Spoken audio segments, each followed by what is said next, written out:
Hello everybody, it's Uxwbill here again.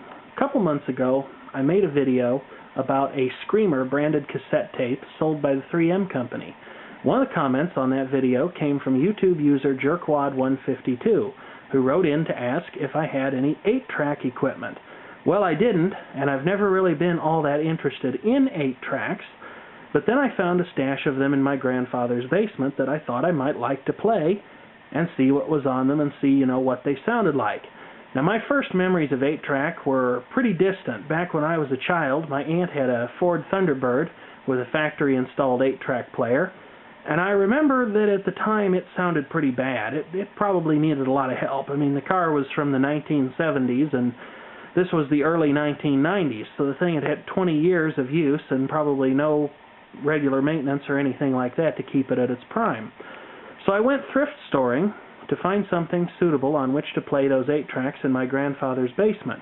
And what I came across was the Panasonic RS-847U 8-track player, maybe sold as a Technics branded product in other parts of the world, or maybe even right here if the wind blew the right way. This is a pretty impressive piece of equipment. I happened to get the manual and the warranty registration card and all the stuff with it, and so I know that this thing was purchased brand new on December 5th, 1972. I don't remember exactly what the price was, but it was written down on there. I think it was around $120 or somewhere in that neighborhood. And this thing not only plays stereo 8-tracks, it also plays 4-channel 8-tracks, so it's quadraphonic ready when that becomes the next big thing. In fact, that's what it indicates with these two windows up here, whether it's playing a 2-channel stereo tape or it's playing a 4-channel tape. Over here, this is the program indication, which Panasonic refers to rather grandly as a computer-controlled display. I believe it's nothing more than a simple lens through which a number on a revolving film strip is displayed. Anyway, this thing is about 38 years and change old, giving it a few months to be manufactured, and of course, here it is, middle of January of 2011, and yet it still works as well as the day it was made. It has 2 modes of playback, continuous play, and pan eject. Pan eject is basically a mode where it runs through all 4, or all 2 if you're listening to a 4-channel cassette, runs through all the programs on there, and then it ejects the tape.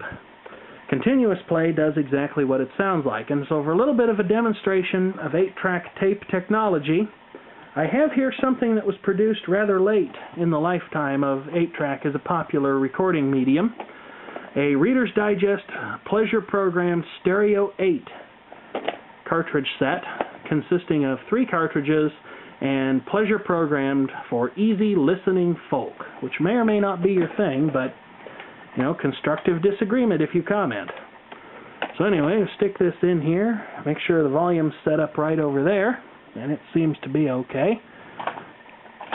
And it starts playing the first program. Let our thoughts be free for every hour.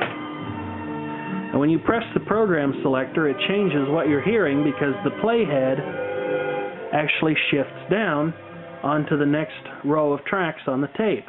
This also happens automatically because the tape runs in an endless loop. And at the end of each run, there's a foil sensing strip that trips on a relay in here that automatically advances the heads. This scheme was somewhat problematic, although it allowed for very long playback times. Of course, since the tape runs in an endless loop where it's pulling tape out of the spool and putting it back at the same time, it's impossible to rewind, although some decks could fast forward by muting the audio and running the tape faster. But this battle deck seems to be in great shape. Of course, it's playback only.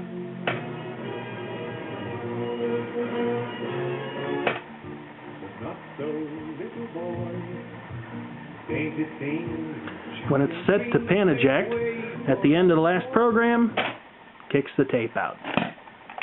Put it on continuous play. You can run through all the programs and listen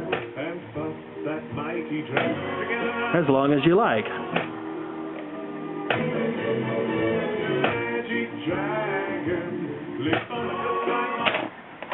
So that's pretty cool, really. It's really amazing how far the technology has come since the day of the 8-track, that nowadays We can hold so much more music on something like an iPod or other type of portable music player. But 8 tracks are still pretty darn cool.